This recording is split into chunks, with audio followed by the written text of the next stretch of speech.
அதானி விவகாரம் கிளம்பினாலும் கிளம்பியது, இப்போது அது பல்வேறு ரூபங்களில் சர்ச்சையாகி இருக்கிறது. கோணம் 1. சோலார் எனர்ஜி கார்ப்பரேஷன் ஆஃப் இந்தியாவுடனான தனது ஒப்பந்தத்தை காப்பாற்றிக் கொள்ள அதானி நிறுவனம் சுமார் 2000 கோடி லஞ்சம் கொடுத்துள்ளது என்பதே அமெரிக்க நீதிமன்றத்தில் வைக்கப்பட்டிருக்கும் முக்கியமான புகாராகும்.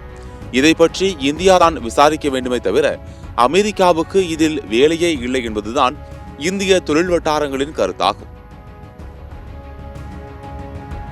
கோணம் 2. அமெரிக்காவின் அத்துமீறல் என்று குறிப்பிட்டுள்ள நார்வே அதிகாரி எரிக் சொல்ஹேம் அமெரிக்காவின் அத்துமீறல் எப்போதுதான் நிறுத்தப்படும் என்று கேள்வியும் எழுப்பியுள்ளார். மேலும் இந்த குற்றச்சாட்டுகளில் லஞ்சம் கொடுக்கப்பட்டது அல்லது அதானியின் உயர்மட்ட தலைவர்கள் இதில் ஈடுபட்டுள்ளனர் என்பதை குறிக்கும் ஆதாரங்கள் எதுவும் இல்லை என்றும் சொல்ஹேம் குறிப்பிடுகிறார். கோணம் 3. பொதுவாக நார்வேயின் மற்ற அதிகாரிகள் கூறினால் அது தொழில் போட்டி, அமெரிக்காவின் மீதான எரிச்சல் என்று ஒதுக்கிவிடலாம்.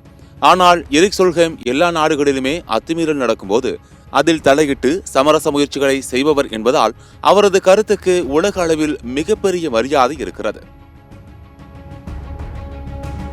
கோணம் 4. அமெரிக்காவில் நடந்ததாக கூறப்படும் குற்றங்கள் தொடர்பாக அமெரிக்க அதிகாரிகளின் மீது இந்திய நீதிமன்றம் குற்றம் சாட்டினால் எப்படி இருக்கும்? அதை அமெரிக்கா ஏற்றுக்கொள்ளுமா? அமெரிக்க ஊடகங்கள் அதை எப்படி வெளியிடுவார்கள் என்கின்ற நியாயமான கேள்வியையும் எரிக் சொல்ஹேம் எழுப்பியிருக்கிறார்.